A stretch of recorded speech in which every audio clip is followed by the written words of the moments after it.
Hey everybody, it's Founder Laerun. I'm down here on the bottom right corner. I am going to be setting up a character for my Winterworld one-shot. It's kind of undecided on what exactly I want to run for the holiday. Next weekend on Saturday, I believe, it is the 21st, which is going to be the first day of winter, or winter solstice. So I thought it'd be appropriate to run something themed on snow and Arctic type conditions. And I've kind of thought of this the first time around that I was going to run a community-made module, and I was going to run a pre-made module, and now I'm back to this. So I'm going to start building out all the characters. I have one built, and I need to really get going on it. So rather than just keeping this to myself, I'm going to share some of my prep. And today I'm mostly going to be building characters. So if you're interested in that, go ahead and watch. I'm not going to be doing too much as far as encounters go, but if I get time, I am going to be building a NPC animal type thing for this particular character. So stay tuned and we'll get going on this. So first thing I did was I laid out my table, which I always try to do that first. I clear the chat out, everything's nice and shiny and clean. Look at that, I even got the theme background and the theme colored dice. So everything is kind of in its place. And now I'm going to pop up a new character sheet. And I already have all my books open that I'm going to work out of. So I have a bunch of these extra books for character building and for testing. Hopefully I'll find something cool. Basically, I want to make a druidess type sorceress maybe character. She's going to be level 7, so she's going to be pretty powerful. She's going to have a lot of perks as far as spells go. And this world is kind of low magic, so I have to be careful on what I give her. But most of the spells I'm going to handpick and make sure that they kind of make sense for the environment. And, you know, a lot of utility spells, maybe a couple offensive. The way this world shapes up is basically you have to survive the elements. So a lot of things that would help with that too, and also nature and elemental stuff. So we'll see what happens. So I'm going to see if I have a book in here that has the elemental stuff first. I believe I bought a third-hand or third-party supplement that has elemental spells.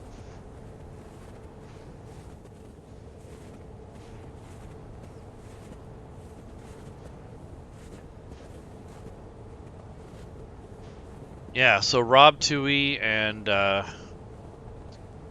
Drop the Dice, they made a module called Opus of Elemental Substance. And then I'm going to load the Elemental Evils book, and then there's the Elemental Spell book that Grim Press put out. So with those, I should be able to come up with some pretty cool, unique spells.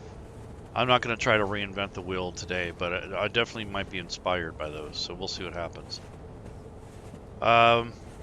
Hopefully, you guys will get a chance to come into Fantasy Grounds College, where we teach people how to use, play, design, create, whatever you need to do with Fantasy Grounds. It started off with just character creation, and now it's become more like a community where we have artists and professional web developers, you name it. We have a lot of different people that are professional that definitely would contribute greatly to our community.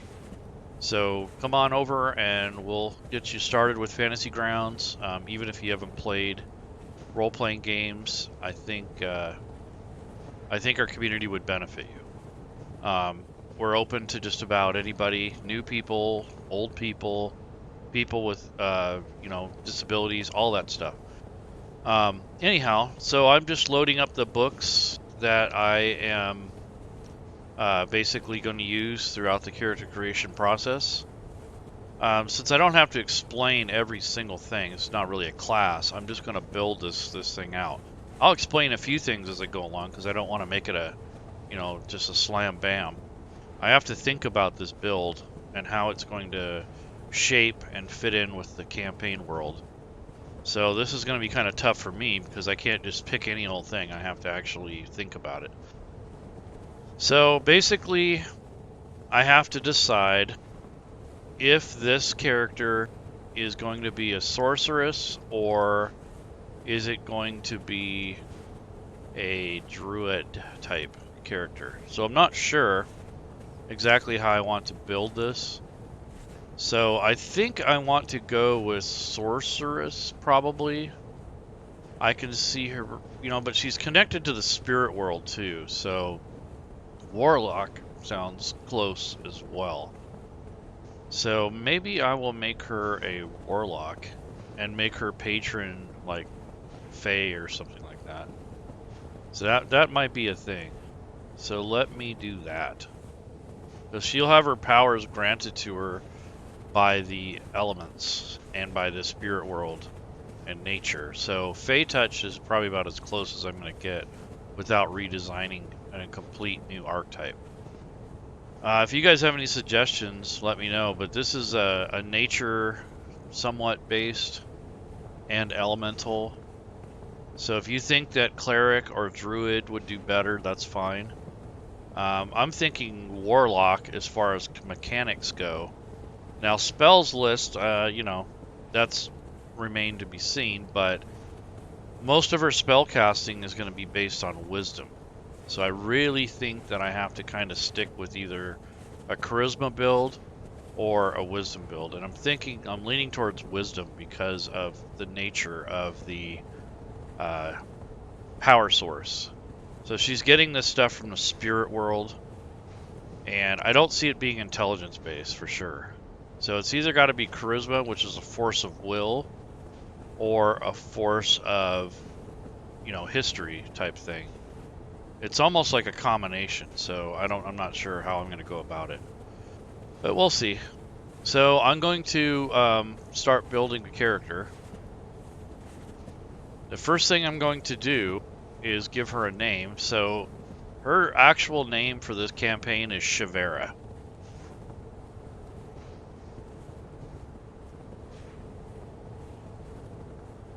Shivera is basically a spellcaster type.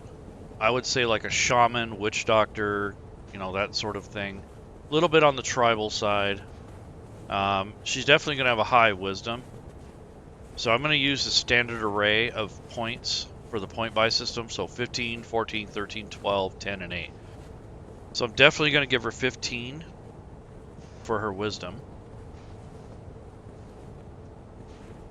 Right off the get-go, I'm going to take the 8 and put it in strength. I don't see her being a big strength thing. Definitely want to give her a 15 charisma because she's very willful and powerful. Like her mind is very willful and powerful. So 15 and 14 makes sense. 12, 13 in Dex. Give her a little bit of mobility. 12 in Con. Intelligence 10, Strength 8. So all of her stats are basically built around, her wiry form and her wisdom and force of will. And she's also not bad looking either. She's actually a really beautiful older woman. So we'll see how that goes. Now I want to start thinking about her background. So the backgrounds that are included in the standard 5th edition rule set, they're a little bit limiting for this type of climate, but I'm going to do my best. So let's see what we got. So we have an acolyte, cannibal headhunter. I don't think so. Guild merchant, far traveler, maybe a folk hero because she is looked upon as a powerful leader type. Even though she's not the leader, she's looked with respect because of her magic and her upbringing. Let's see. A seer. That actually might be good. The stars guide all footsteps on the path. Seers are rare individuals endowed with the gift to see beyond the mundane veil, cloaking the world. There we go. So what does Seers get? Oh, they get Arcana and Perception. Perfect. She gets a gaming set like cards, dice, or some other divination tool. I like it. In this world, they actually they have insight through the spirit world, so that is perfect. And if you want to know where I got that background from, it is from the Southland Heroes supplement put out by Kobold Press. So that is where I got that. And now that she has that, I'm pretty happy. She's got Arcana and Perception. I couldn't ask for better. So that's pretty good. Pretty happy with that. So since I don't have all the races worked out as to what exactly they get and what they have, I'm going to make her as a human variant, in which she'll gain another skill, and then she'll get a couple ability score adjustments instead of getting +1 to everything. So I'm going to go ahead and grab the human variant. Let's see. If you guys have any comments or questions, just let me know. Right now I'm building for my Winterworld campaign, and I'm just building the characters that we're going to use during the game. I actually have a token for Shavera. It's pretty cool. 2 variations. I have one that's just plain, and then one that has a magical outline. I think I want to use the magical one, so let me go to tokens. These were made by Bernardo Hasselman. I had these commissioned for this setting that I'm working on. And Shavera is a spellcaster, and there should be 2 variations of her. Yeah, so there's Shavera, and then there's the glowing one. So I'm gonna give her the glowing token. Yeah, she definitely looks more like a druid type, but we'll see. Okay, so she's a seer. I think warlock would make more sense, but we'll find out here shortly. It could be the great old one is her patron. We'll see. But I'm thinking more like patron of the ancestral spirits or something like that. We'll see what happens. Let's see. She's got all her stats, has that. Let me grab the race. So on the right hand side over here, there is the races banner. And I'm gonna grab human variant, because she is a humanoid, but a variation of, so I'm gonna go ahead and grab that, hold that over. Okay, so she gets 2 abilities to improve. So now this is where the foot meets the pavement here. So if I go with warlock, I definitely want charisma. So I'd have to pick that. And I want her to have a decent dexterity in case she needs to make dex saves or something like that. Or a constitution, but neither of those are really going to bump her up into any sort of bonuses. So maybe if I go with, you know, con or dex or something like that, it would just, you know, it would just kind of help her. Or maybe I can get rid of this, you know, some of these lower stats. You know, I think I'm going to go with charisma. And the next one, I'm going to go with dexterity. It's a tough choice because it doesn't really bump up anything except for the charisma part. So I'm definitely going to use that. So she's decided now she's going to be based off a warlock build. And now she gets 1 extra skill, which is cool. I think for her sake and for the sake of the party, survival would probably be a good thing, and animal handling. So she does have a mount.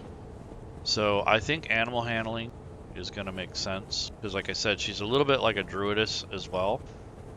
And she'll probably have the Fey, Archfey, you know, patronage or something like that. So animal handling is probably where I'm going to go with it, because she does ride it quite a bit. I mean, there's a lot of other skills that would benefit her, but I think animal handling would make more sense. Plus, she still hasn't picked her class yet, so she'll get two more skills out of this, which is kind of cool. So that's her race. And she gets to pick a feat. So I'll have to start thinking about that. So she gets 1 feat. So I'm going to look at the feats and see if I want any of these. Let's see. Something to do with magic. Dual wielder. That's for weapons. Fade away. Oh, that's a gnome. Kind of like that though. Grappler, healer.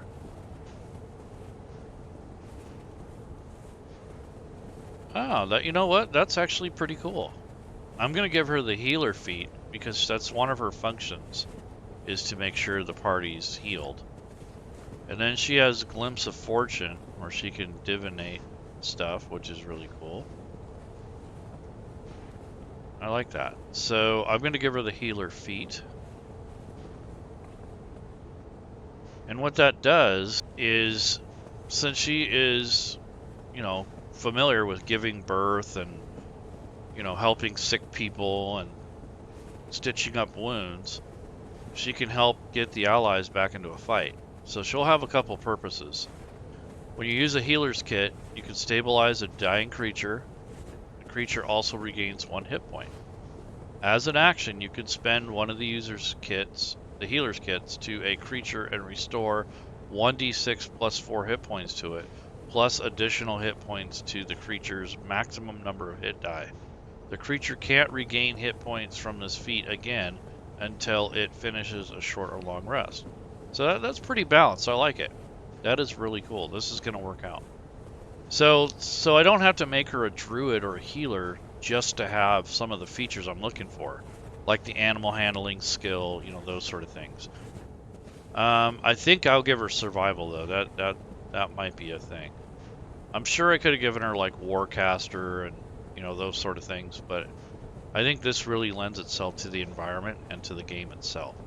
And remember, she's going to be 7th level, so she's going to be pretty powerful. So that's the healer feat. So that's pretty happy about how that worked out. So now what I'm going to do is I'm going to pick her class. So it's definitely going to be Warlock since I've debated on it long enough. So I'm going to go to classes and let's see.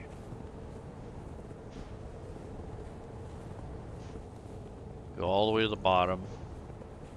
Okay, so here's Warlock. I'm going to grab the one out of the player's handbook.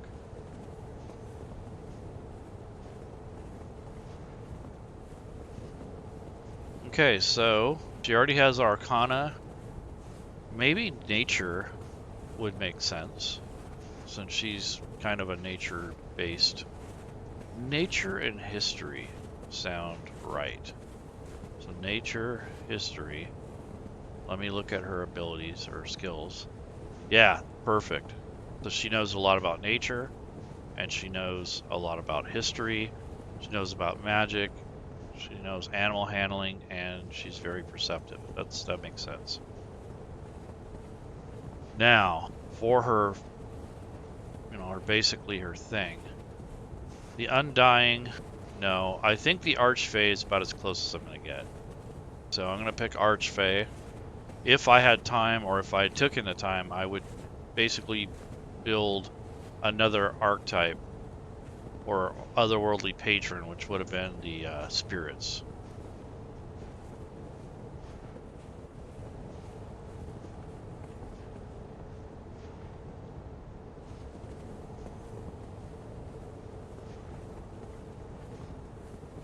Okay, so that's actually a pretty good build there. There's, you know, 5 starting skills, not bad.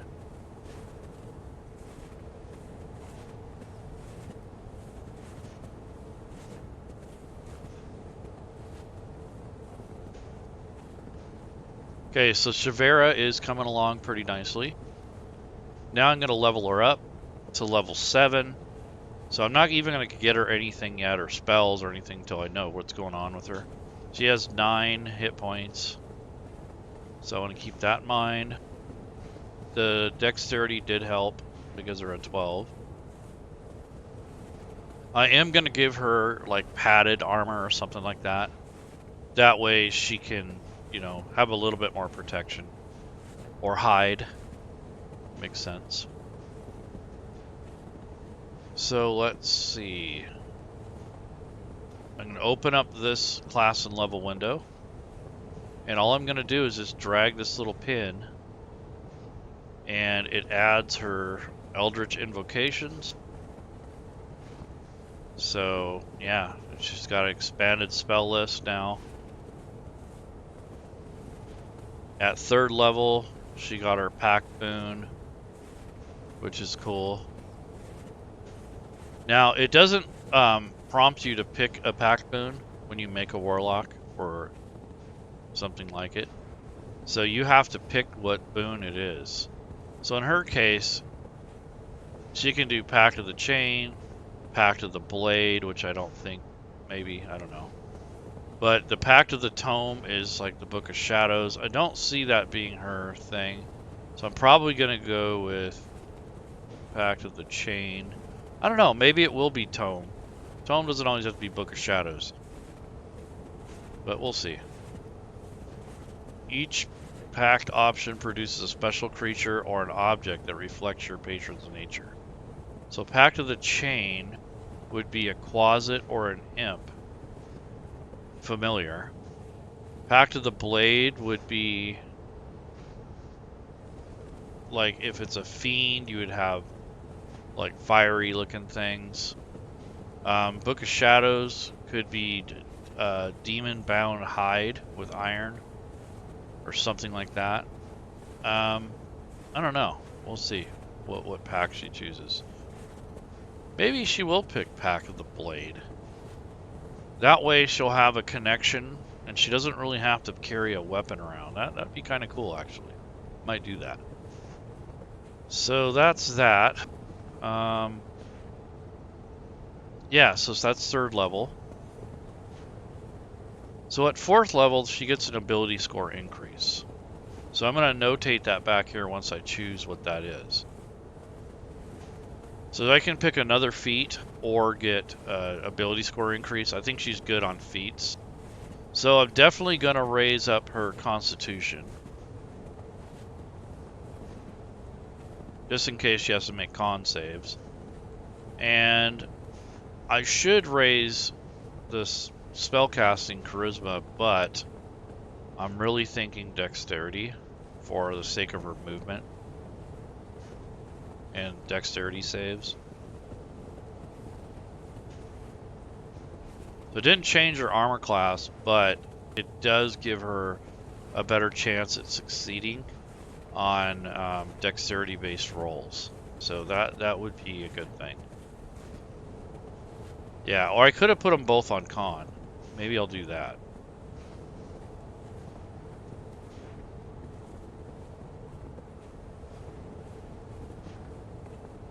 Yeah, Constitution definitely. Yeah, so that is something that, yeah, that makes more sense. So very healthy. That makes sense. Okay, so she's got her 2 points, so I'm going to notate that.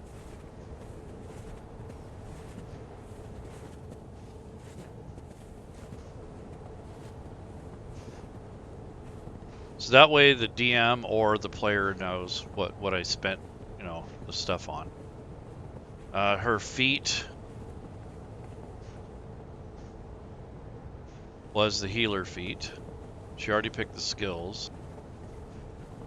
She gets 2 extra languages, but I'll get into that later. So level 5, she gets additional points. Level 6, she got Misty Escape. That is cool. So it's just like Misty Step, but it's 60 feet instead of 30. And she'll poof away in a cloud of snow vapor or frozen fog or something like that, or even like a little cloud of fog or something. That's pretty cool. So that is that, and now level 7.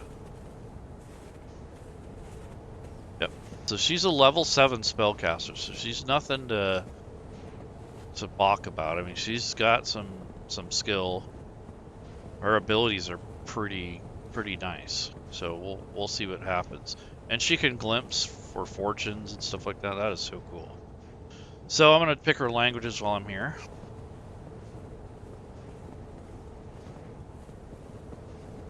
So she knows Elvish. And she probably knows Primordial.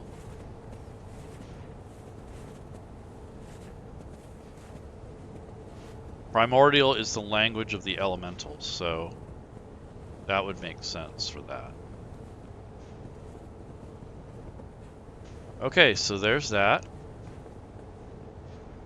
Now I need to go through these invocations and see what she gets. So she has an Archfey spell list. Okay, so she gets some extra spells, which is cool.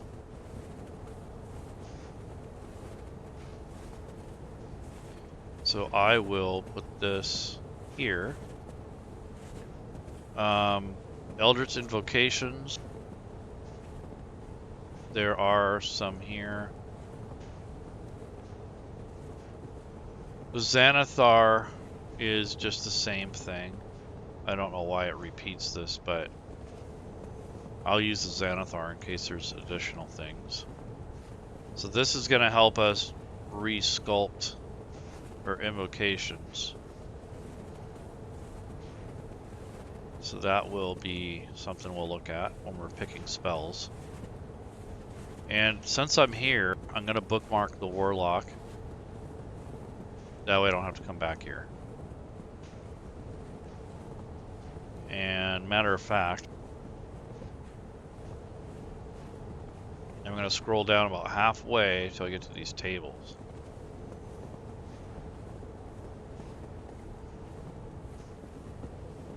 There we go. So I think I'm going to pick Pact of the Blade.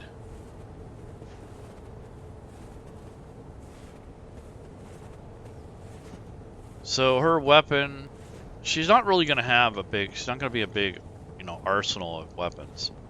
And she gets a gaming set, like cards or dice. I think she's going to get bone dice. So I'm going to put that up here in her skills area.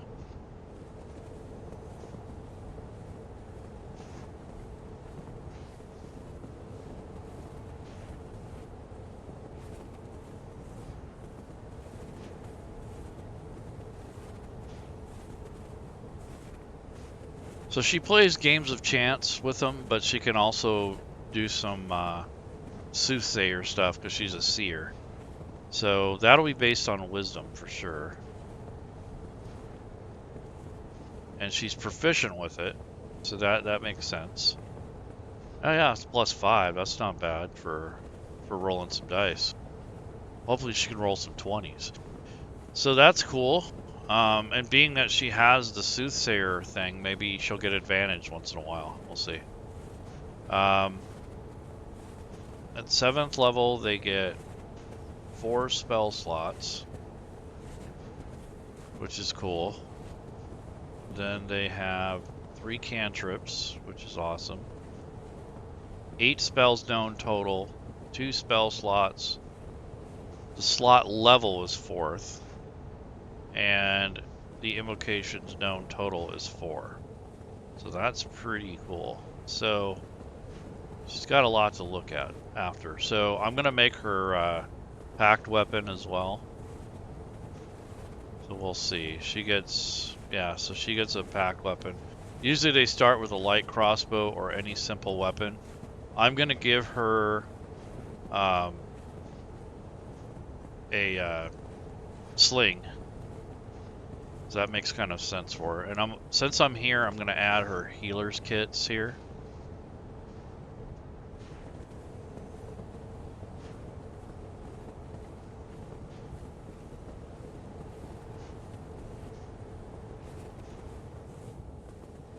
So any dice rolls involved with healer's kit, if there needs to be any, as far as bandaging and stuff, that'll be here.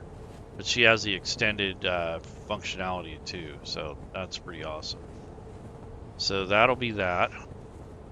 And since I'm here, I don't really have a skill per se for it, but it's healer's kit, and I'm gonna put her soothsayer stuff in here just in case.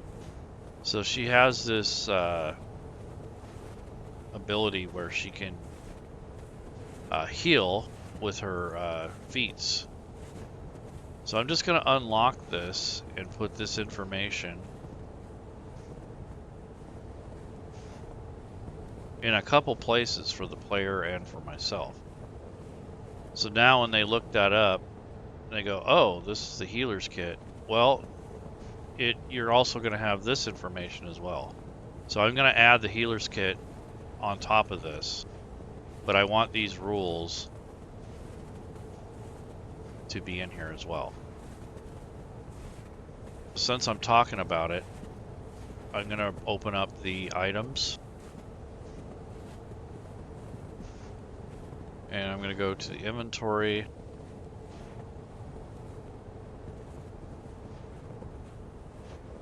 And healer's kit is what she's going to get for a free bonus. And there's 10 of them in there. So that's pretty decent. And what I'm going to do is copy this out.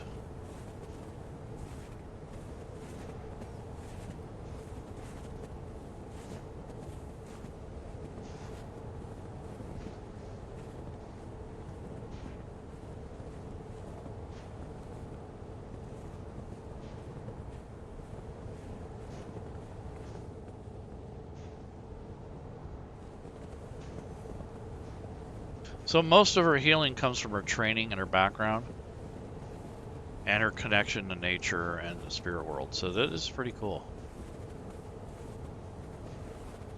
Shaping up pretty nicely. So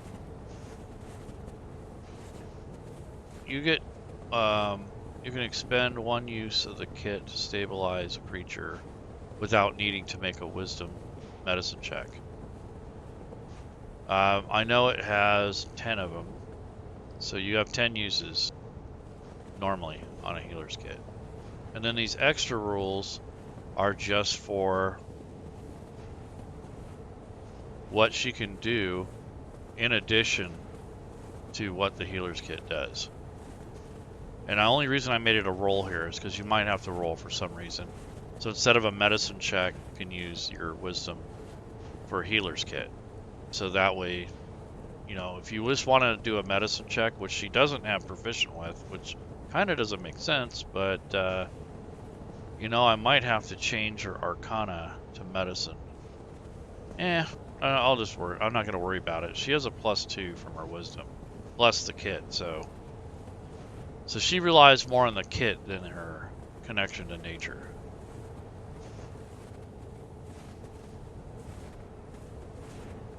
Map Hatter, this is character creation for a one-shot. So I'm building this particular build for the pre-gens for my game. So that's kind of what I'm doing here, is creating this, NPCs to test them out, make sure they're working right, and to inspire me to continue building the additional races and the subclasses that I'm going to need for Winterworld. So this will kind of help inspire, like, what do I need to build this character? So I'll definitely include medicine in that build when I get to that point. So that is that. And she has the healer's kit. Yep.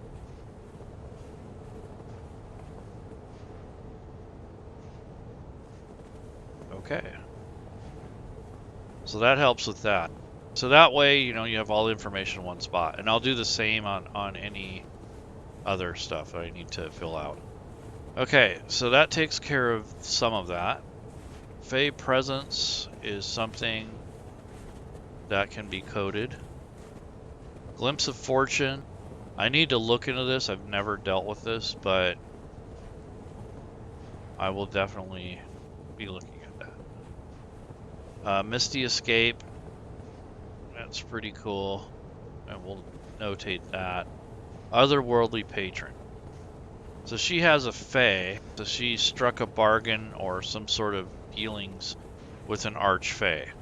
So this particular Archfey is going to be like an elemental, and obviously of ice or snow.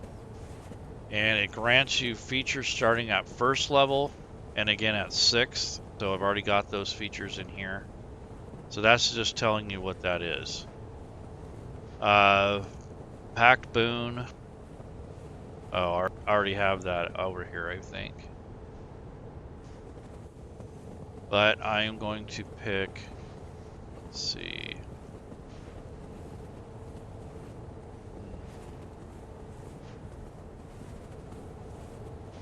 Yeah, I'm going to pick one of those shortly. And the Archfey is a creature of legend who holds secrets that were forgotten before the mortal races were born. So yeah, this particular creature, or whatever it is giving her insight into the spirit world. Without its help, it would be more difficult. So she's been in tune with nature and with the spirit world since she was born.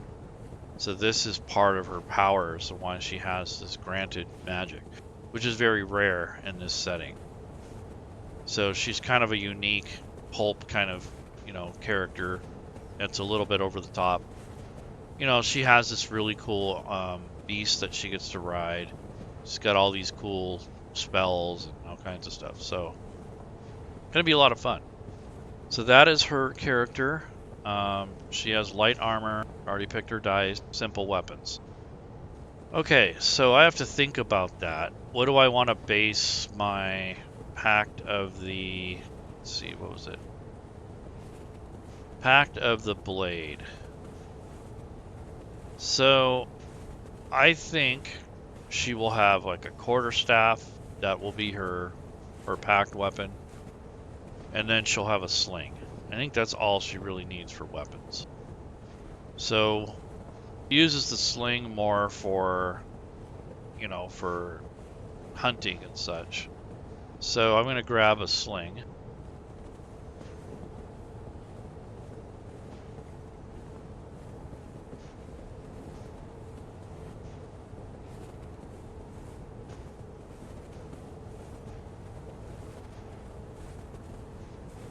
And then I'm going to grab the bullets. And then a pouch.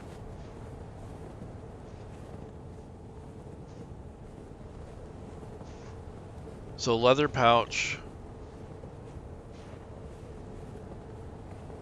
Or just a pouch. I think just a pouch. She's going to have a component pouch. That's where she gets some of her herbal things. And then I'm going to give her a backpack.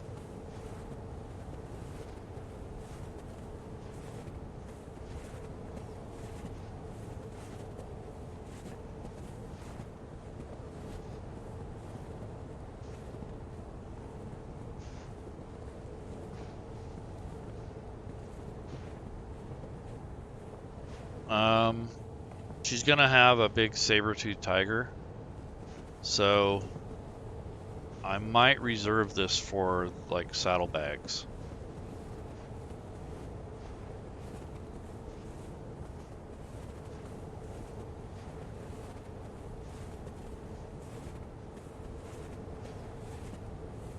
Yeah, here's some saddlebags. So in the saddlebags, those will be on her cat, so she's not carrying that. But I can list items that she has stored in there. So that might be a thing. She has this big saber-toothed tiger that she rides. So you gotta check out the token here.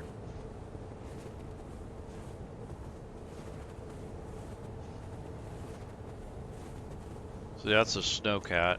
This is a...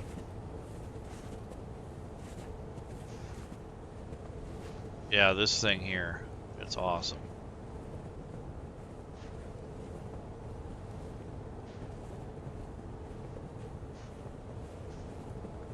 So that's her saber-tooth tiger. So she rides on top of that. I actually have a cool picture for that. Let me see if I loaded it. So there's some artwork that I've commissioned that goes with this. So I kind of have a picture of it there, but that's not really it.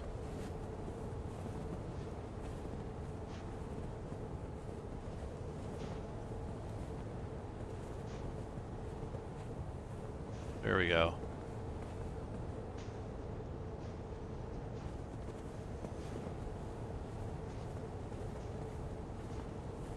So I guess in the picture she has a spear, but I don't think she's going to have anything more than, you know, something like that. And it's a simple weapon, so she could have a spear. Yeah, I might just give her a spear. I mean, that makes sense. It's very universal. But this is her on top of her saber-tooth mount. I can't wait to get that fully colored. That's going to be awesome.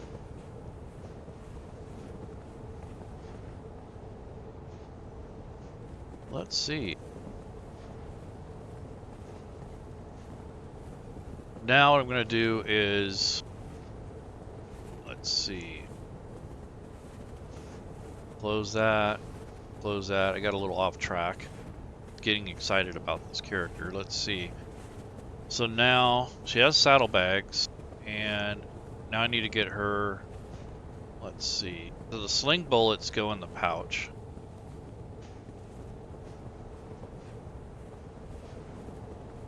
I think her backpack is actually just going to be attached or slung on to the mounted saddlebags, but we'll see. And then she has a sling, which is already armed.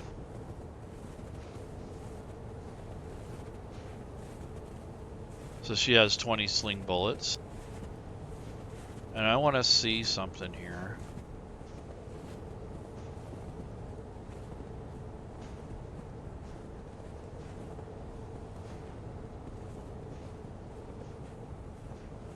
So there really is no packed weapon, so I'm going to have to create it. So you could do it on your character sheet on the fly, but the cleaner way to do it would be to make an item first and then drag it over. So her packed weapon is kind of a spiritual weapon. It's going to be based on a spear. So I'm going to take the items banner and open that up.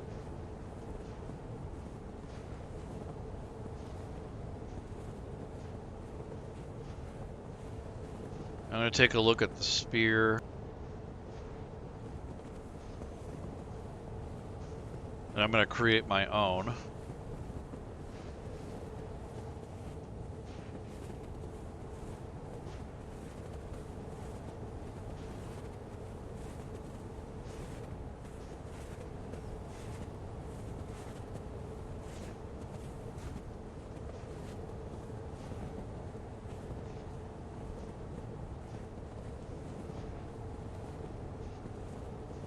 So it's going to be a packed weapon, and if you open up this packed boon thing over here, let's see, where did I find that? Right here. So I'm going to put the notes from this Pact of the Blade in here.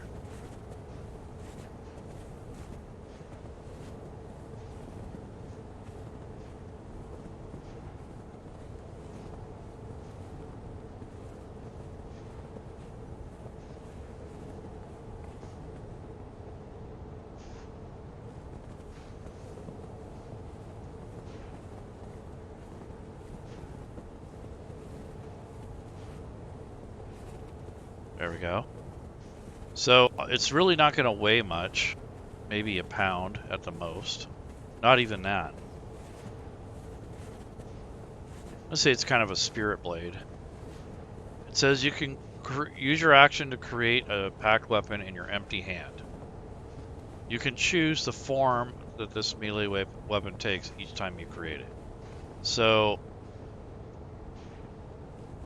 I think spear is going to be what it's going to be based off of. There's no cost.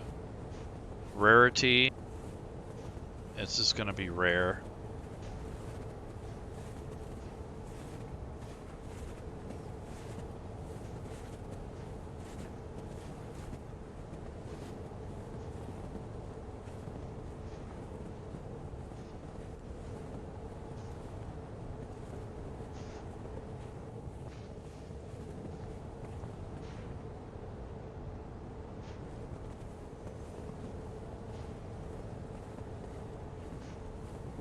So I'm making a copy.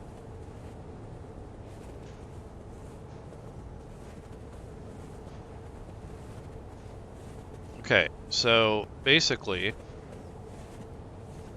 this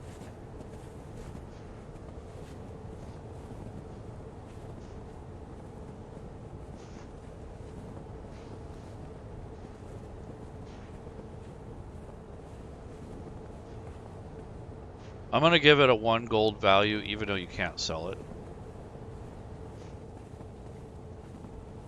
The weight here is 3 pounds, and hers is going to be just 1. Bonus. So I don't think you get any bonus to damage, but it says that you get all this, like you can bring it to you, and it's almost like having a lightsaber. You can transform one magic weapon in your pack weapon, performing a ritual. You can dismiss it. Okay, cool. The weapon counts as magical for the purpose of overcoming resistances and immunity to non-magical attacks. So you don't get any special, bonuses there. Okay. So that works. I need to put the properties in there.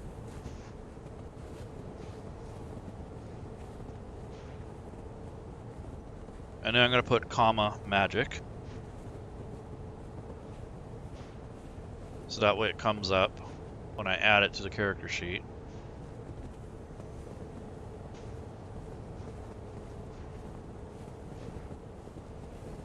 Comma magic. Okay, so that's the packed weapon that she's going to have. Yeah, it's kind of cool. So now she's tied to that weapon spiritually. That makes a lot of sense for her build. Alright, so I'm going to add this to her sheet and see how it comes out. And I'm going to have to make 2 of them because it's, you can use it 2-handed or 1-handed. So I'm going to drag this over to her equipment first, her inventory. Spear, packed weapon. It's identified. Looks good there. Now, oh wow, cool. It already set it up correctly here. 1 ammo. And look at that. Oh, it did magic twice. Okay, so I don't need to add it in 2 places. So, I will remember that. So, in here,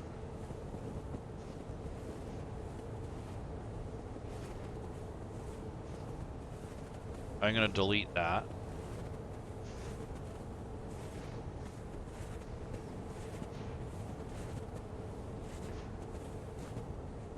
Yeah, I forgot. You only have to have it in 1 spot. Now I'm going to re-drag it back over.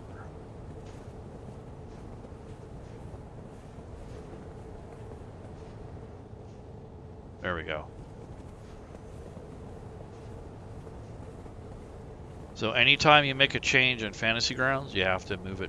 You have to delete it, undo it, put it back. Like if you change something on your character sheet and you leave it on the combat tracker, there is a potential it might not pick up everything, the changes. So you want to delete it and re-add it.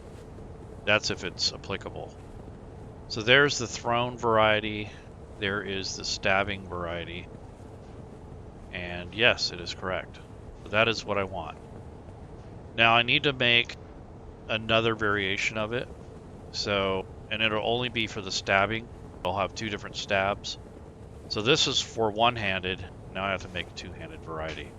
So what I'm going to do is edit the character sheet.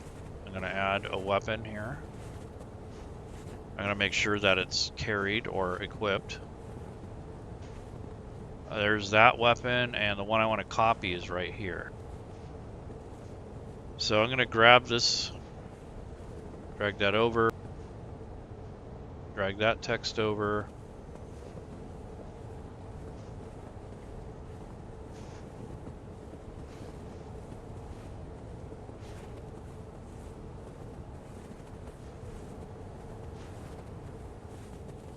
So I just changed the description a little bit, and I gotta change the die. So 6-sided is too low. This is actually an 8-sided now.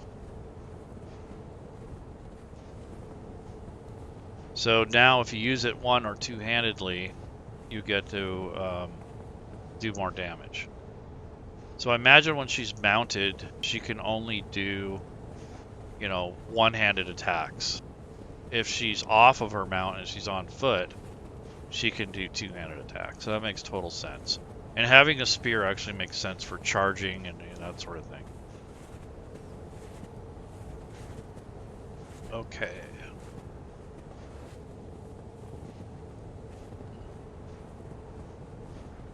All right. Now what we're gonna do is I'm going to go back to the abilities real quick, see what I've got. So I've kind of dealt with the Pack Boon. I haven't dealt with spells yet. Fey Presence, we'll deal with that later.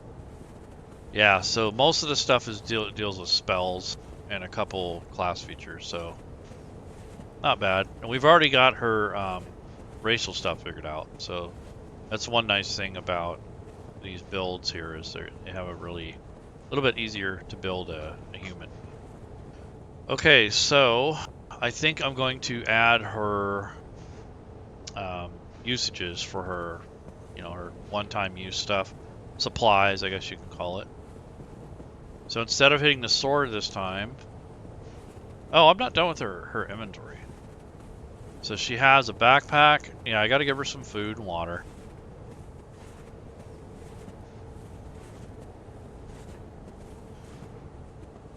So she has 2 water skins. But they'll be on the saddlebags.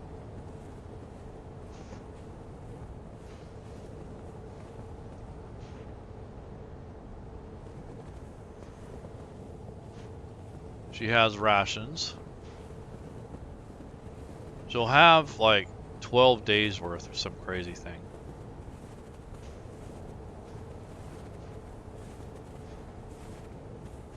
Those will be on the saddlebags.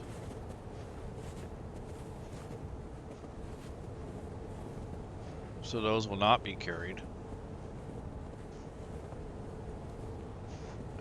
Let's see. Oh. And give her a potion of healing. Potions of healing are kind of rare, but they're doable. I think when I make the campaign setting though, I'm just gonna make it a 1d4.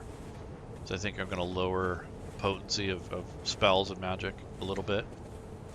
So potion of healing, I'm just gonna leave it standard for now, but it's an idea I've been tossing around for the Winterworld.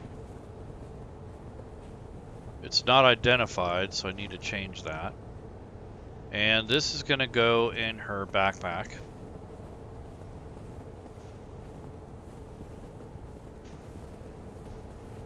And she has her healer's kit. So there's 10 uses per kit. So I'm going to, let's see, for the healer's kit, yeah, so I'm gonna put that on her usages here. Let's see. Oh, she needs a dagger. So just in case for like hunting and cleaning food and stuff like that, she's gonna have a dagger. So in her inventory, drag that over. She has a nice, probably like a stone dagger.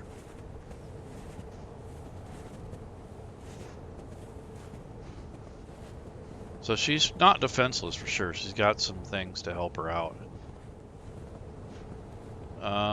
Let's see. So she's got the pouch with the sling bullets.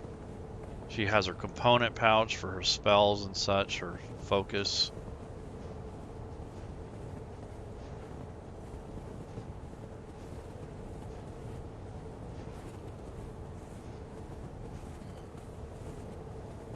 Okay. So I got to give her a little bit of armor. So probably hide.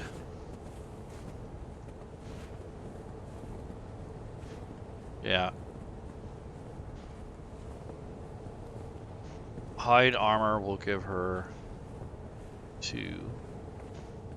Let me see if that helps her at all. Yeah, it should help a little bit.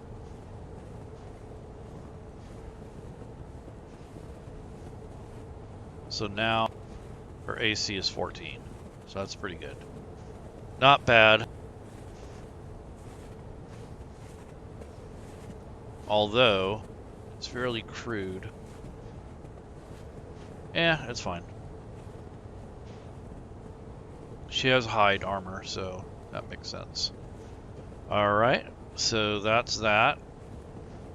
Our alignment is going to be neutral good.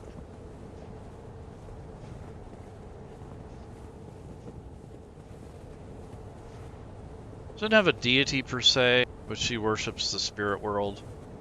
So I'll have to think about that later when I design the campaign.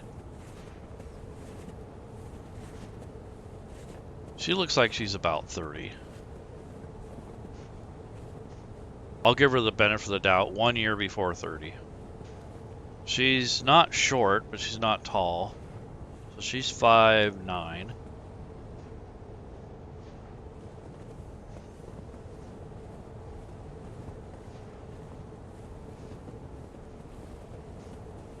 So 129 pounds, neutral. Yeah, that makes sense.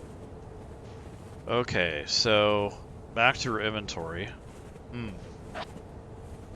Spear, packed weapon, there's a sling, which should have a weight. And it does now.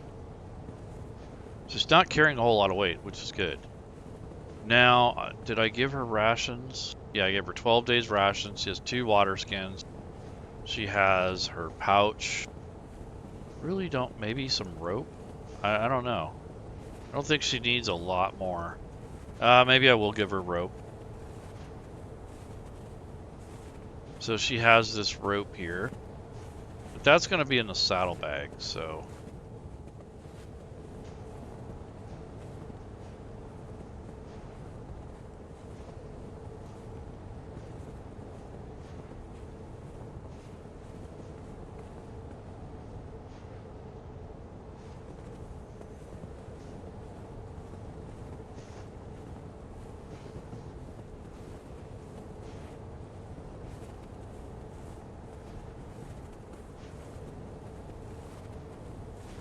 Alright, so I don't think she needs a whole lot more.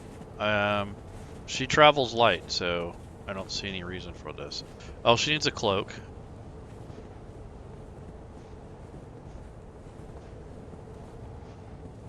So I will give her a cloak. Beast hide cloak. Yeah.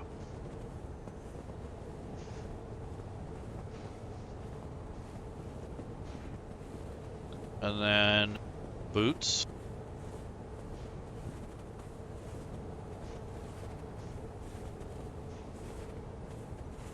She has some fur-lined boots. She's styling. And then she's definitely gonna have oh, an eye patch.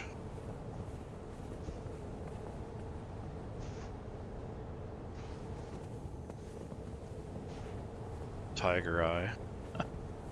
There's no eye patch. What do you know? Well, there's an eye patch with a mock eye set in Sapphire and Moonstone. That's a little expensive. So she does have an eye patch though, but it's just a scarf.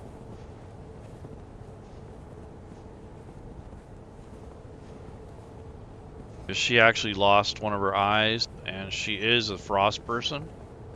So technically, when I develop her race, she's going to have that blast of cold that comes out of one eye, and she has to cover it with a, you know, an eye patch or her sash thing. It's going to be kind of like Cyclops, but not as powerful. But yeah, like 3 times a day or reaction, she can blast someone with her eyeball. It's kind of crazy, but that's what the frost folk get. So she's actually frost folk, but I haven't developed the race entirely yet. So we'll see what happens. Okay, so the next step is, okay, got her inventory kind of settled. Component pouch will be in her backpack.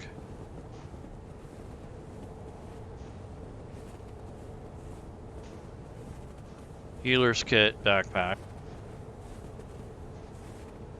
Actually, yeah, backpack.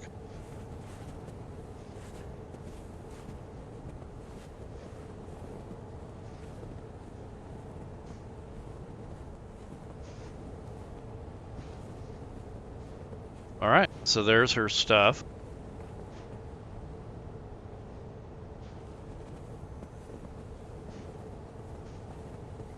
Okay, I'm gonna finish up her notes. So, I want to see glimpse of the future. Yep, that's a divination thing.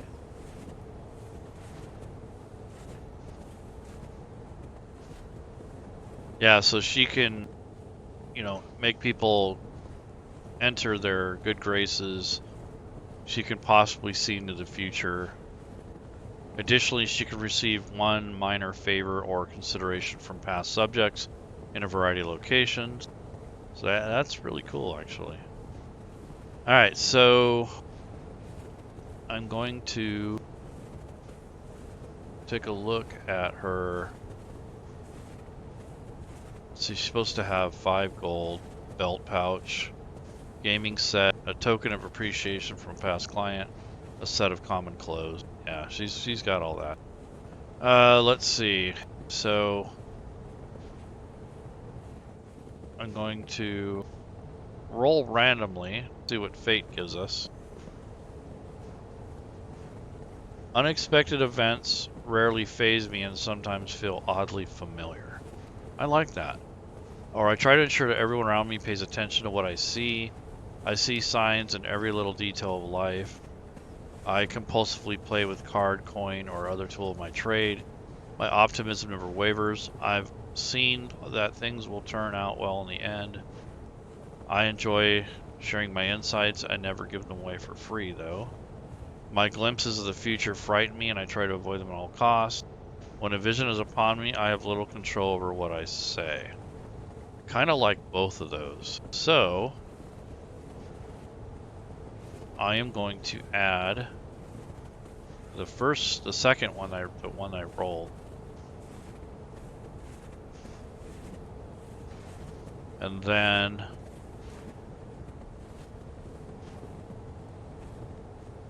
those 2 are going to be your personality traits. I like it. So she kind of goes into a trance, and then she starts speaking, and she doesn't always have control over it. So she wants freedom, serenity. I seek fulfillment with whatever I see in the future. I think that's perfect for her. Aspiration is I've seen a hint of greatness in my future and I work hard to achieve it. Compassion is my gifts can bring comfort to the suffering and peace to the troubled. Yeah, so either one of those. I think serenity, though, is a good ideal for her. Bond. I told the fortune of a man who then destroyed my family, but I ignored the warning and I must put it to right. I think that's going to be it. My grandmother passed a token to me when she explained our gift of the site. It's my most prized possession. That could very well be. I told one fortune whose meaning I can't still understand. My family travels the land, and I send most of the money I earn to them. I told the fortune of a person I loved, and that led them to the arms of another. I'm driven to read the fortune of powerful people. I like the grandmother thing. And I also like the second one. So I'm going to use both.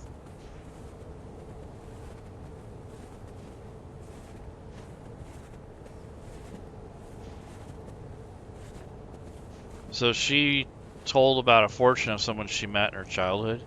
And that same person later on killed her family. And she didn't know what it meant. But now she has to find that person again, which I have in mind who it is, to make things right. So that's really cool. I like this background for sure. Okay, so what's the flaw?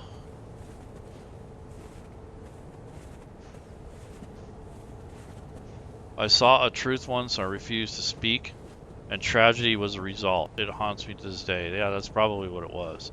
I have terrible nightmares about the dark futures I've glimpsed. Yep. I loathe charlatans. I'm terribly jealous. Now, I like, I saw a truth.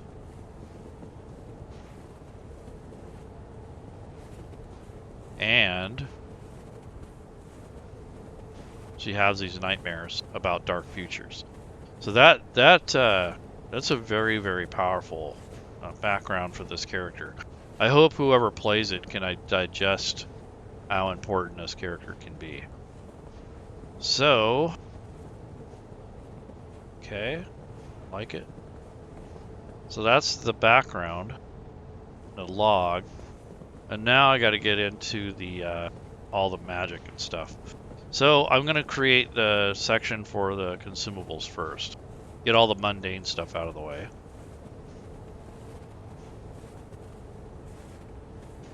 So let's go with,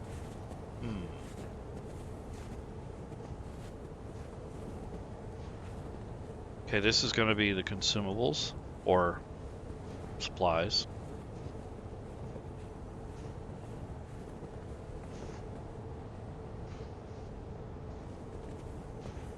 And I'm going to add probably 4 more.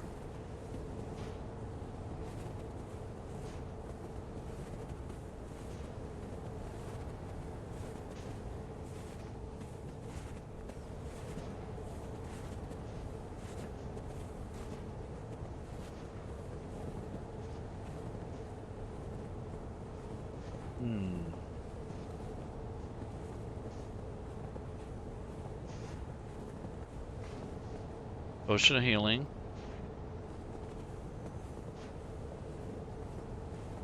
Water skin. I didn't give her a light source. She's gonna have to have torches.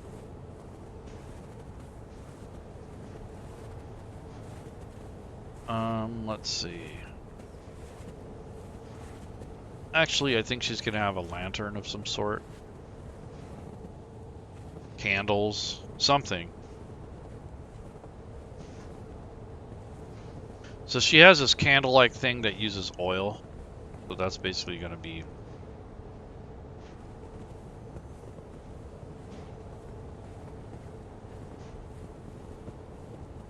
So I need to add that to her inventory.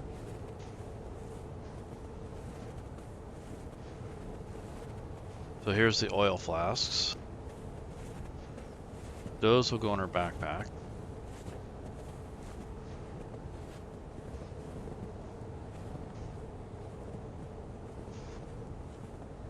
So she has 3 flasks of oil, which will last quite a while. And then it'll last 24 hours. And then so she gets roughly 3 uses out of each flask. So I'm gonna reduce that. No, almost 1 pound, no big deal.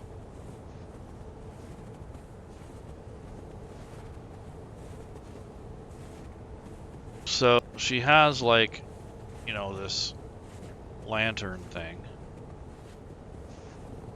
It's not as big as how they have it here.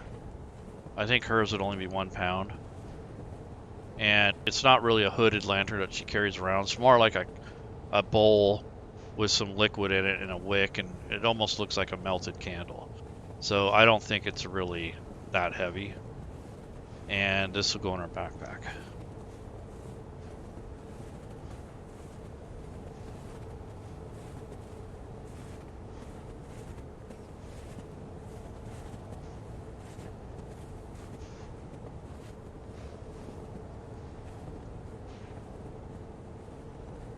And then her healing kits.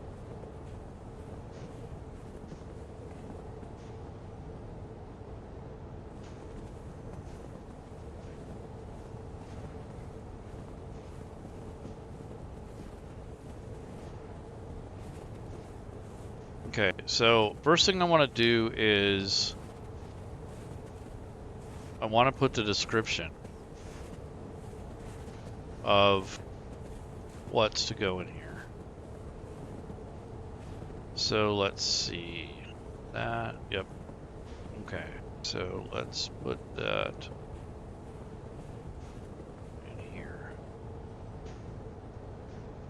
So I'm going to take that same description and drop it in here.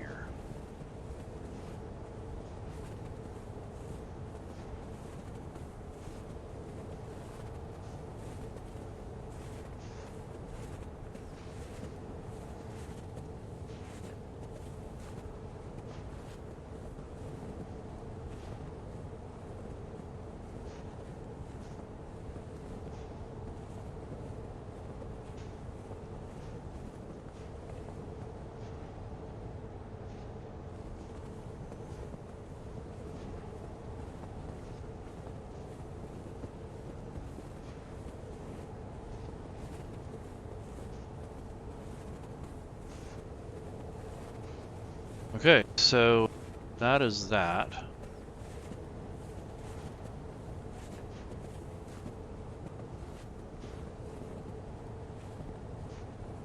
And then the potion of healing. That's here.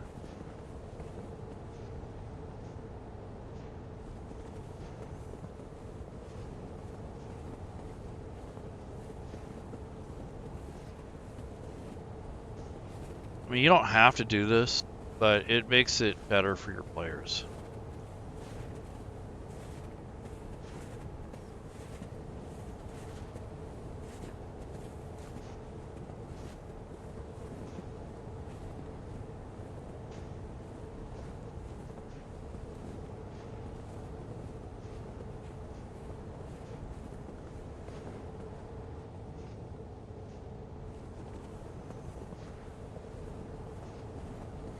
Okay, so there's the work part of it.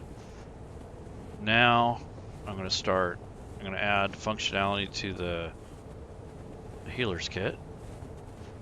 And the reason I'm adding the functionality is because you get 1 hit point to stabilize somebody. And as an action, you could spend 1 use to actually restore a creature. So I'm going to set up 2 healing actions. That way they're ready to go for the healer's kits. So first of all, the healer's kits are 1-time use. Same with the rest of the stuff.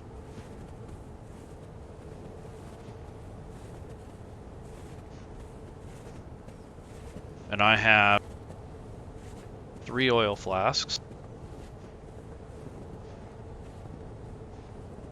10 days worth of rations,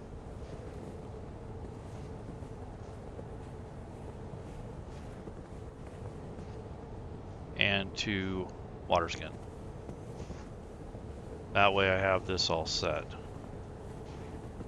Now, for healer's kits, I'm going to add action, add the heal action, and in here, I'm just going to add a new line and just put 1. So there's no die roll, it's just an automatic heal of 1.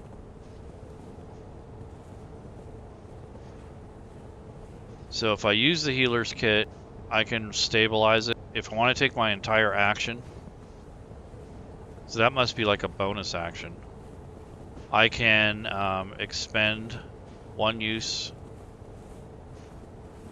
of a healer's kit. Oh, so this one doesn't spend anything. This one spends the kit itself. Okay, so that's 1d6 plus 4. So I'm going to add another line to this, another heal, and 1d6.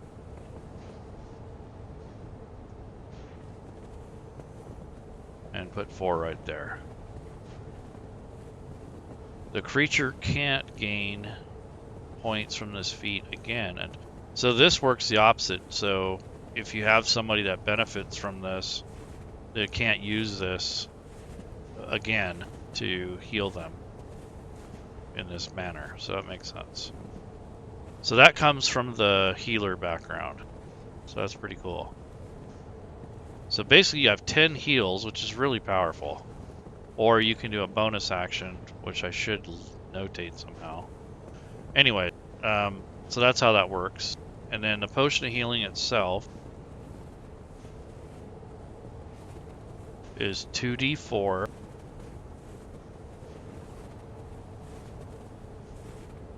plus 2. So that's good to go.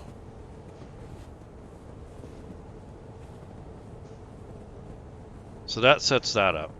It makes it easier on the DM, so you just have to choose between what type of usage you're going to use this for. And then if you use the 1d6 plus 4, you check it off. It makes total sense. Alright, so now let's see. I'm going to add another section.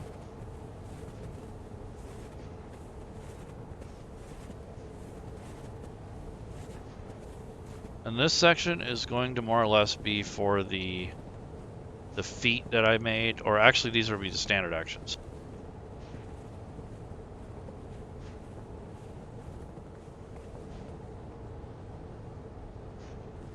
So I'm going to change this to spells and use a drop down for 5 EFX coding class features.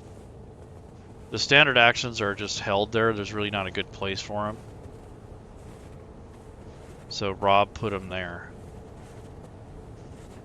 That way you don't have to make a whole new category for these. And there we go. So all of that in just a few drag and drops. That's cool. Alright, so now I'm going to go to Steel class features, but I'm going to filter it to Warlock.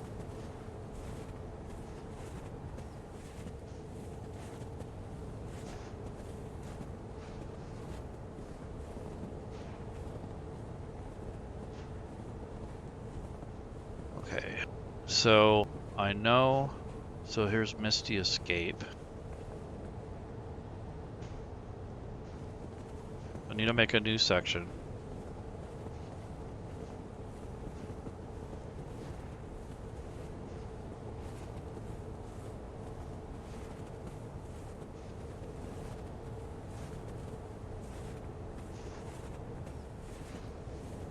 Let's see.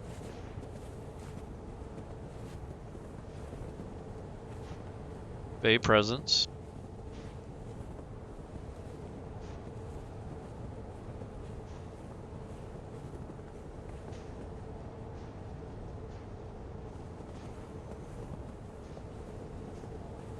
It's based on charisma.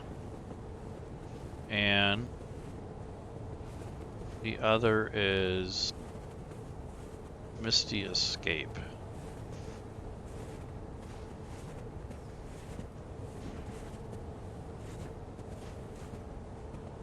Okay, let me double check. Bay Presence, yep.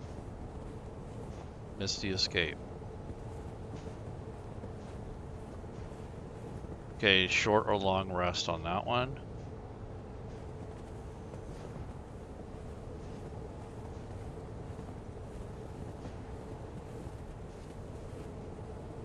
Yeah, so those are correct. Short or long rest to recover.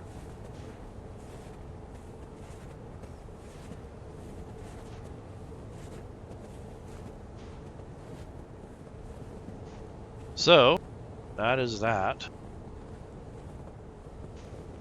Now, I already picked my pack boon, which was Pact of the Blade.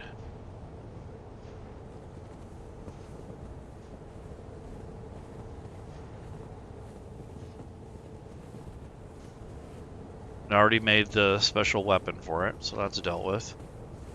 Now the spells. So this is where things get a little crazy. So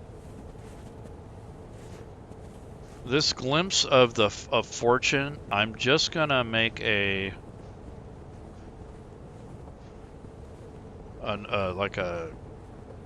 just a note here, because I don't want it to get lost. This is a background thing, so it's more to do with your class. So I'm just gonna put it in the Archfey area.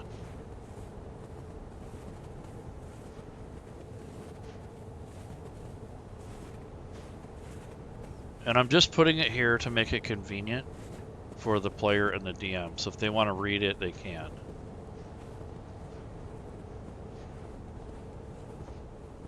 Okay, so now, second level, you gain 2 Eldritch Invocations of your choice.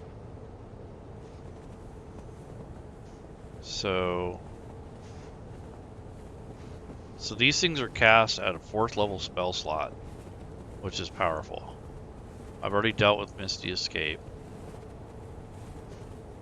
Okay, so first of all, I'm going to give them the expanded spells right off the bat. That way I don't have to worry about it. So if you can cast these spell levels, you can give these to them. So 4th level is the highest, I think. Yeah, 4th level. So I'm going to do that now. So I'm going to go to spells.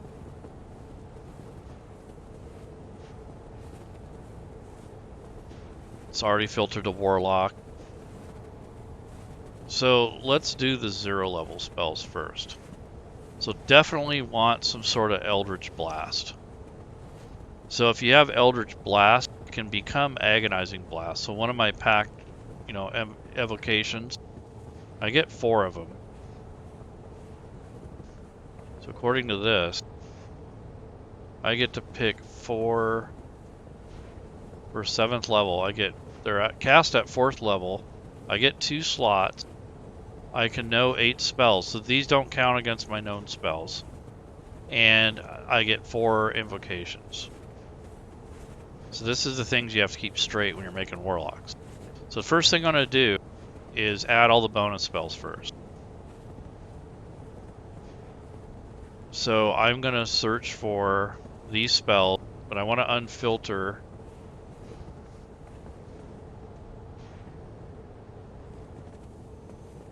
that and that.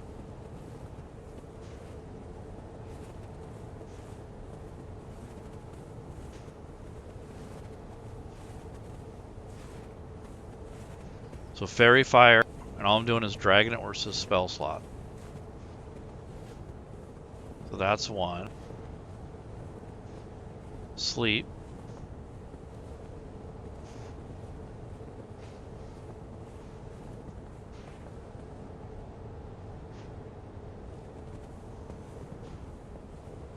Let's see. Calm emotions.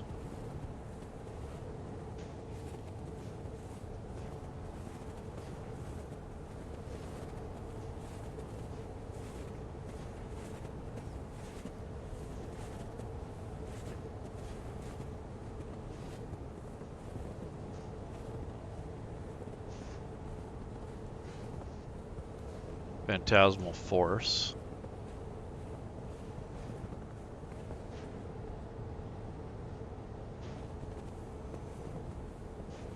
blink.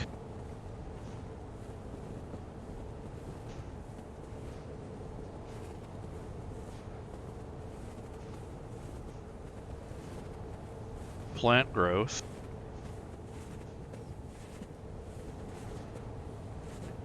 Ain't much plants on in this world, but if there are, like tumbleweeds or tubers, you can actually make them grow, which could help her escape or whatever. And then dominate beast.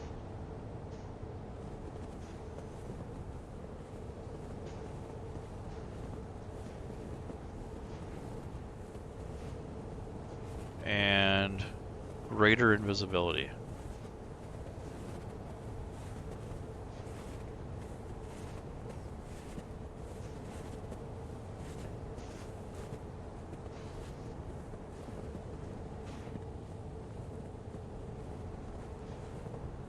So those are her bonus spells for having the pact with the Archfey. So that's pretty cool. Now what I'm going to do is take a look at more spells besides just the YVFX coding. Just in case. Yeah, because there's some other stuff like agonizing chill. What is that?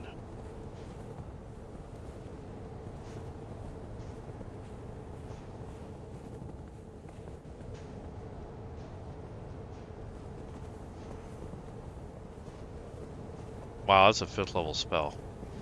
Well, I have to stick to spell levels for sure, so level 0, I get 3 of those, I think. Let me check again.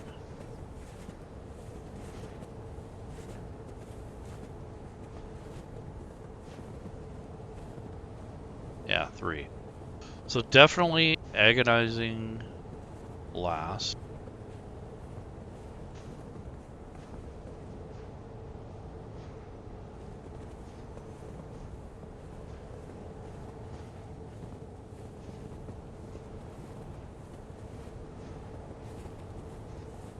It's Eldritch Blast. So with Eldritch Blast being one of my choices, that is a prerequisite for Agonizing Blast. So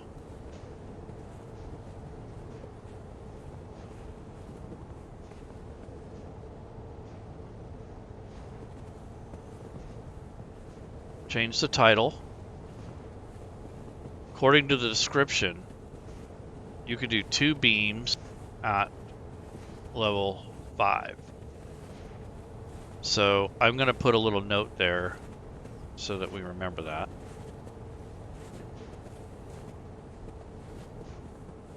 And you get your charisma modifier added to the damage it deals. So you need to go to the damage line here, which is 1d10 force. And you're going to change the stat here to charisma.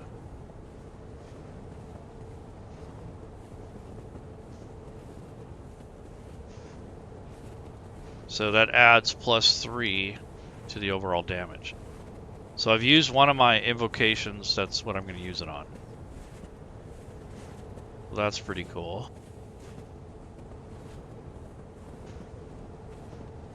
Now I get 2 other 0 level spells.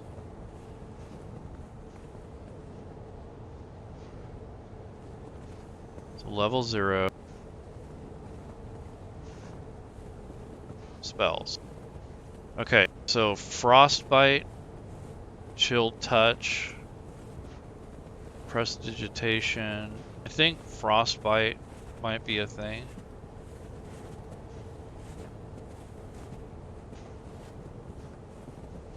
And it's cast at 4th level, so it's still 1d6.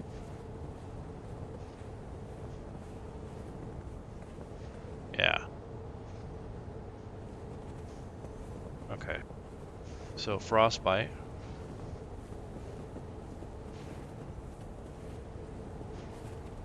Chill touch. I like the chill touch. That's way cooler. You reach 5th level, it's 2d8. Yeah, chill touch looks awesome.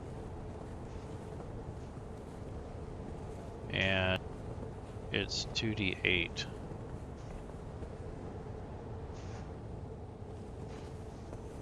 So it's always cast at that higher level. Agonizing Blast.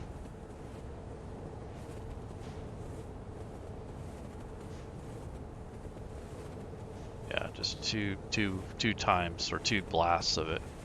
That's awesome. So that's that. So he's got a couple. She has a couple offensive spells. Now I want to get something that would help her. Maybe create bonfire.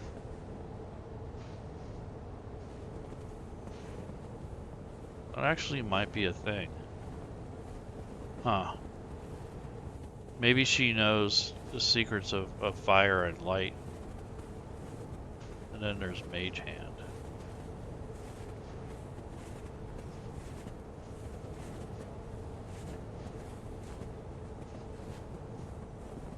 Yeah, Mage Hand. So that's her assistance kind of thing. So those are her 3 cantrips. She's got 1 utility and a couple major blasting spells. Let's see. And then she gets 8 spells total on top of what she already has between levels 1 and 4. So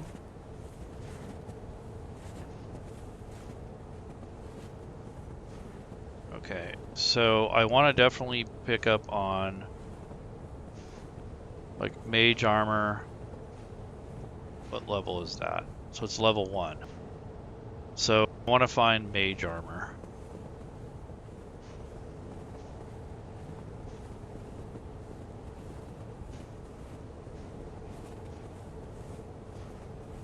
Yeah, see, I don't see mage armor.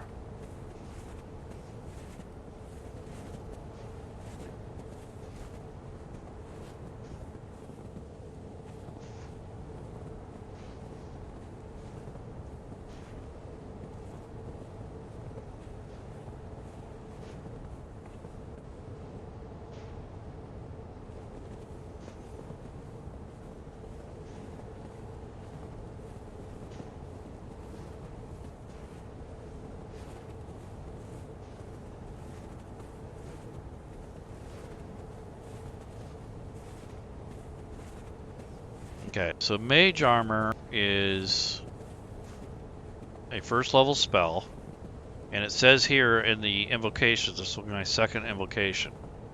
If I use mage armor, I can get Armor of Shadows.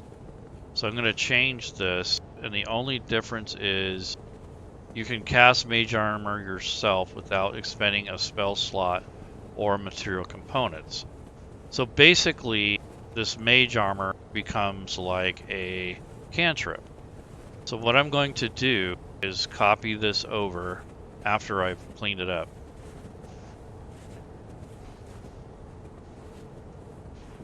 Let's see. Yeah, so no spell slot. So this is going to be basically treated. Oops.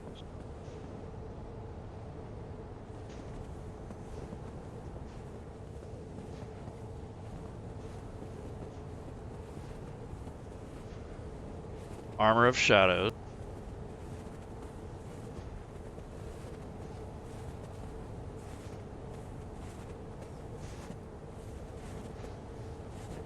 Okay, so what I'm going to have to do is put it in my Warlock abilities.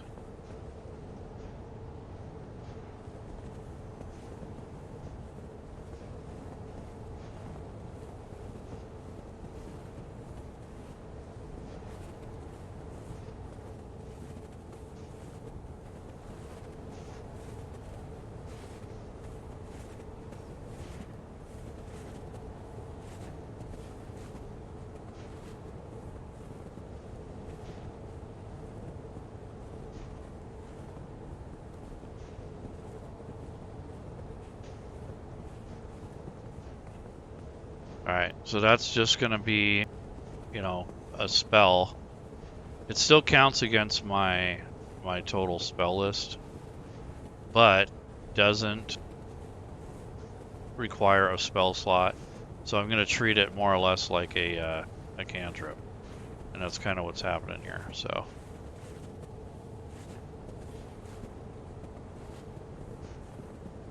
Speak with animals, beast speech. So you can speak with animals at will without expending a spell slot.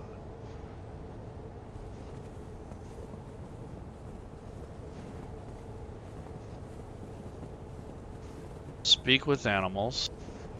So you can do a ritual or whatnot.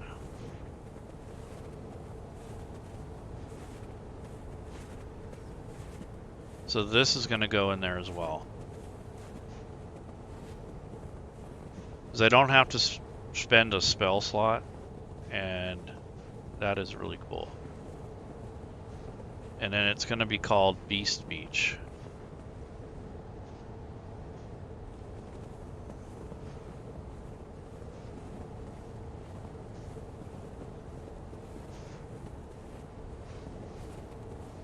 I like it. So that's my other invocation.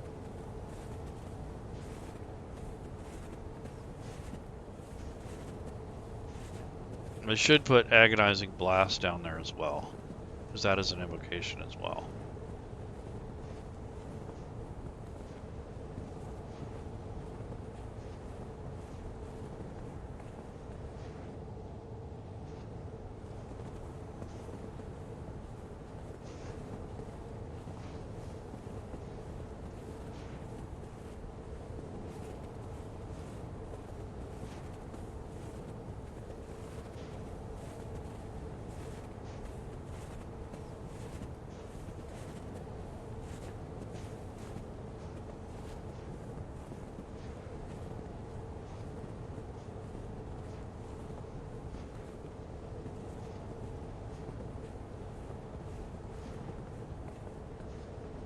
There we go.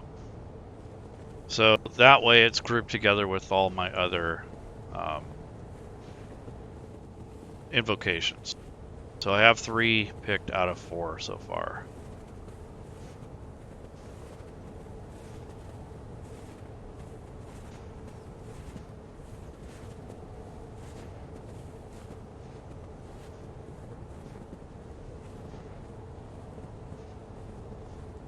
Improved packed weapon.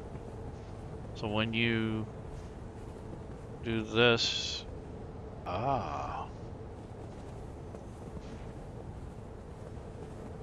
addition, the weapon gains +1 to its attack and damage rolls, unless the weapon already has a bonus. Finally, when you conjure, it can be a short bow, long bow, light bow, crossbow. Okay, so I think that's going to be my next one, is improved packed weapon. So I will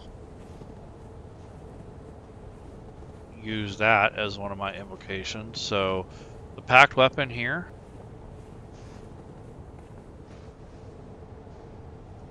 I'm going to add that to here.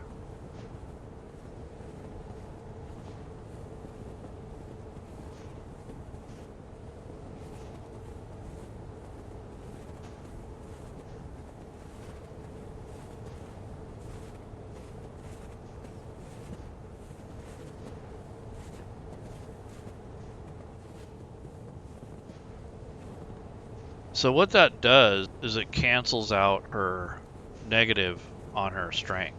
So if she has to use it, the power of the weapon itself will help deliver a decent amount of damage. Thirsting Blade, you can attack with your pact twice instead of once whenever you take an action. So that would have been cool too, but I think I made the right choice.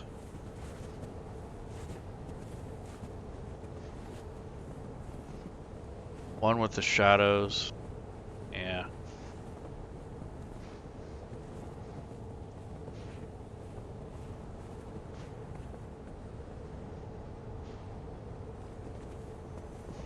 Okay. So I got my 4 pack boons, basically, or invocations. So that's that. Now, I'm going to pick a regular spells. So I've already used 2 slots up, basically. So now, well, let's see, I used Armor of Shadows and yeah, so Armor of Shadows was 1.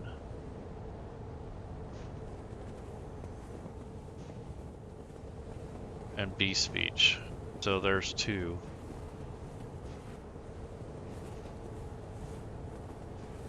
Now the regular spells that I want to pick. It takes a while to make warlocks because you have all these little changes and things to look at. So let's see. Level 1 spells. Definitely want Hex in the mix.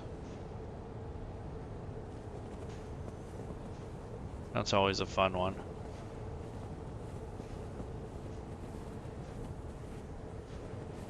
Let's look at level 2.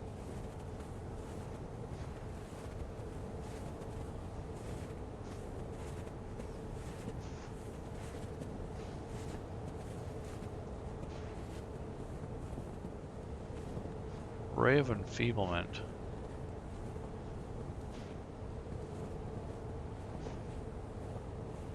Yeah, I like that.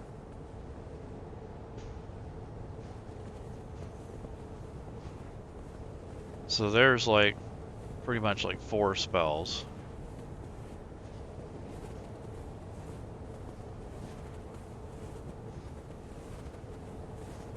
Dispel Magic, Remove Curse, Thunderstep, Tongues, Vampiric Touch.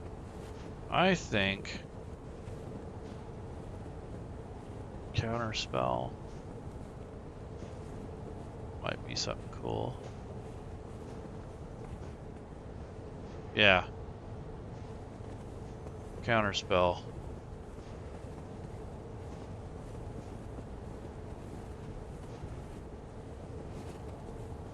Enemies Abound. Banishment, Charm Monster, Elemental Bane.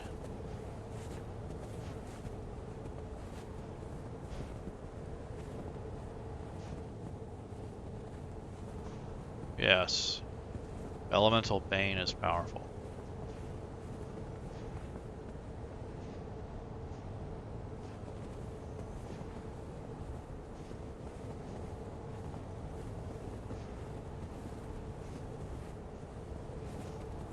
Let's see. Summon Greater Demon. No, I don't think so. Hallucinatory Terrain, maybe. Dimension Door, no. Banishment, maybe. I get a couple more spells, so. Level 2. I think. Suggestion. I suggest Suggestion.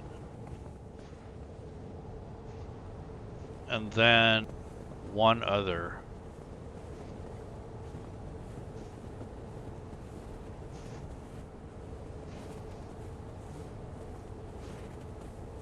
I don't really need Witch Bolt.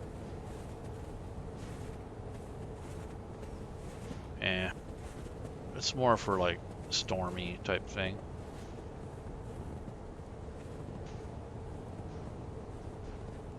This retreat thing.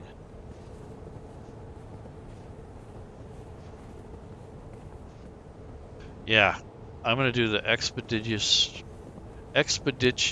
retreat to expedite.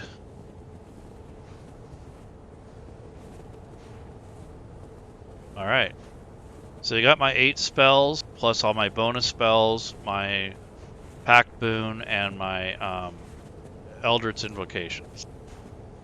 Now you got to remember that this character casts those at 4th level. You have 2 slots though, but they do recover on a short rest, so that's nice.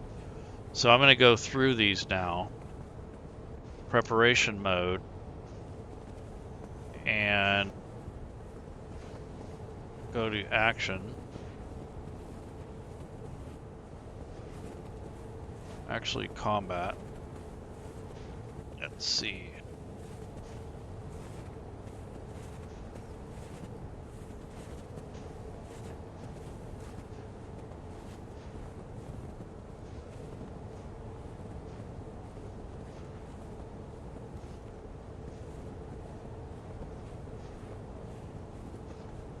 Eight hours of concentration. So, Ray of Enfeeblement.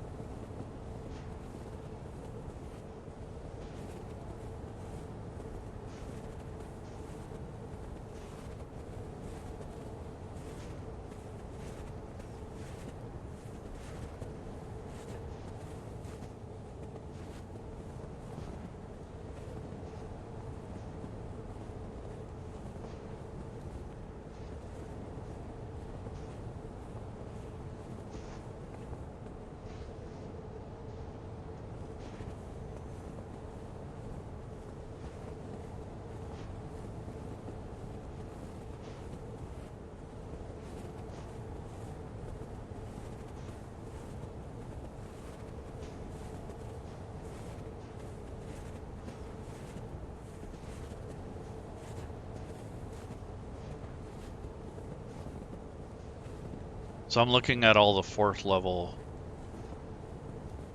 digs.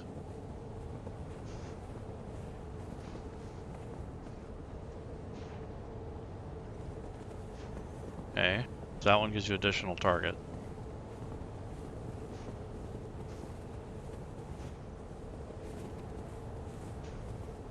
Okay.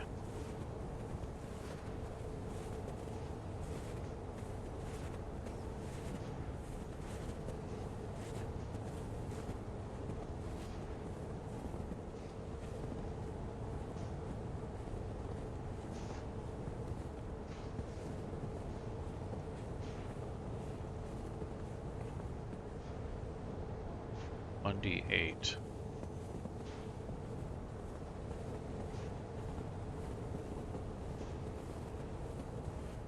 Yeah, I already changed that.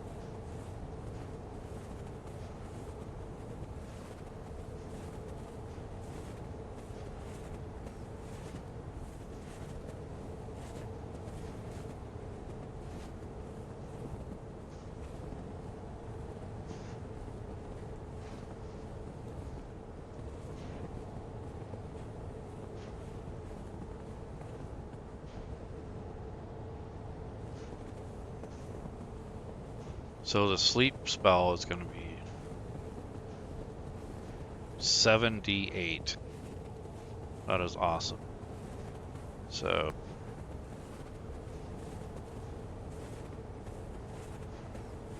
a little note for the caster. Hex.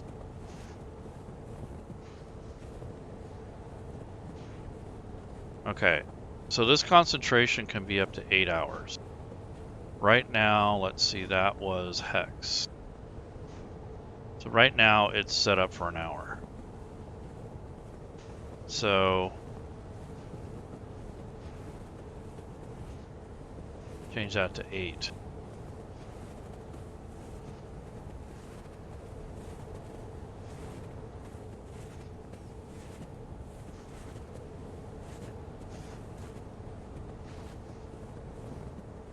And that's because it's cast at 4th level.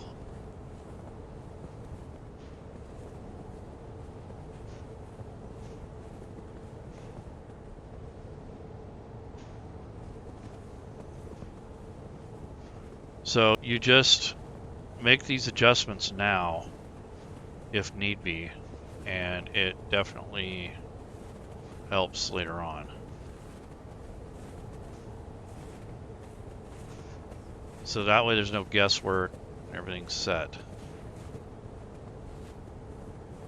So I'm looking at the casting for higher level stuff. Most of it's like additional targets, but occasionally you'll get, you know, further range or whatever. So that's pretty good. All right, so that takes care of that. And now I need to check the feats out. So racial abilities.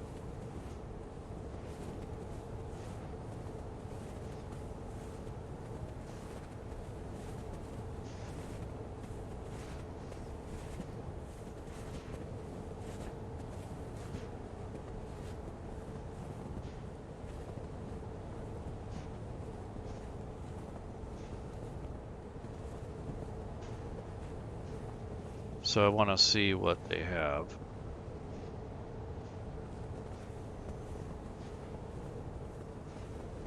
So I'm going to go to spells, race trait.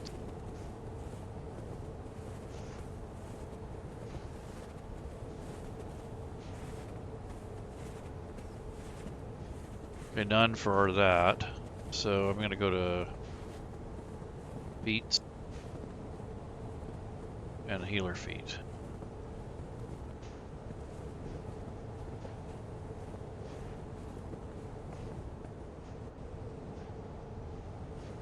Yep. So that's pretty much how I had it set up anyways. Or that's how I would have done it. And it kind of works. Yeah, so this is what you would use for your, you know, for your kit. And I don't know where the 11 comes from. Oh, for level. I missed that. So down here where I coded that healer's kit, I had it wrong. So good thing I looked back at that. All right, so I think that's about it. So in the supplies, I had this part wrong.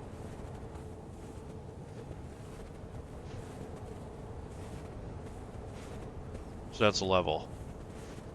That would have made that. So that's, I don't know, I think that having this in 2 spots might be confusing, but I also want to know they have this feature. But they have to use that feature with a healing kit, so that's why I put it in here.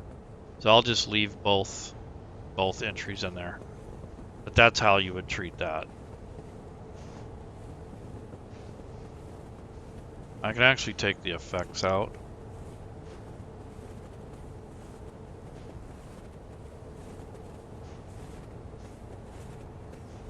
Now it just gives you the description.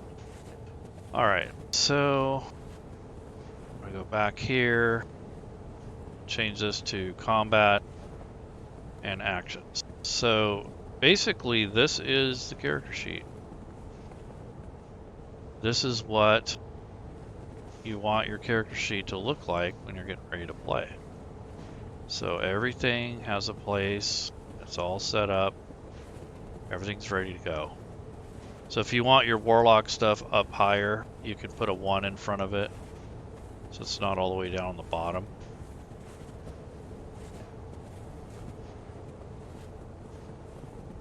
And then that way it's up here towards the top.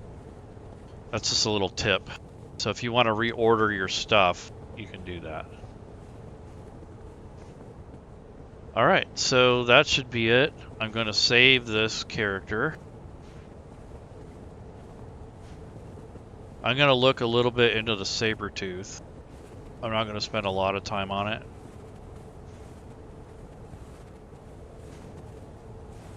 So Sabertooth Snow Tiger. Yeah, I already made it. Very good. Good boy. So yeah, I've already got everything figured out. And it's ready to rock. So when the Sabertooth ends up on the map, it's ready to go. So let me give her a photo of some sort. Not that I'm going to keep it, but I'll just use that for now. And then she already has her token. So add her to the combat tracker. And if I add the Sabertooth,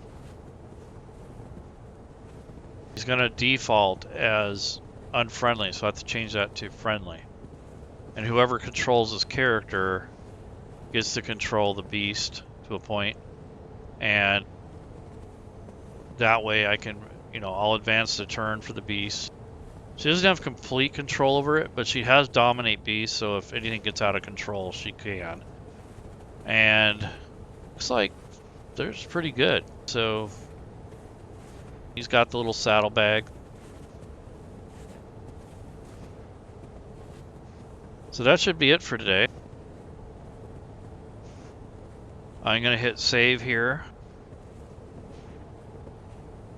Yeah, Super Cali Expeditious. Yep. So I saved the the work I did, and now I got 2 characters built plus their little sidekicks. I have a mammoth and a saber-tooth, so I think that'll be it for today. So take care, everybody. Happy holidays. Again, I'm taking a little break from FGC, but I'm not taking a break from working on my campaigns and such. So if you have any questions for me, just send me a private message, or go ahead and just send me an email if you know who I am already. Or if you want to get a hold of me, you can ask around in the college. I'll get the message. So take care. Join FGC to learn more about Fantasy Grounds. Yeah, no problem, Map Powder. And if you guys want to know what's coming up, we have a Mapper's Delight, which is February 2nd. It's a Sunday. Or if you're on the other side of the world, it's Monday early morning. And it is going to be a Mappers Summit, or a gathering. So I'm hoping that people will make that. So if you are a digital artist and you like to make maps, I recommend you join that. We have that plastered all over our social medias. It's set to post every couple days or so. So hopefully we'll get a couple more signups for that. And then in March, we're going to do an all-women's panel that we're putting together. These are women that are playing RPGs and Fantasy Grounds. And we're going to interview and talk to them about their experiences with role-playing games, how they got involved, what their favorite games are, that sort of thing. So stay tuned for that, and hope to see you around. Happy gaming, everyone. Take care.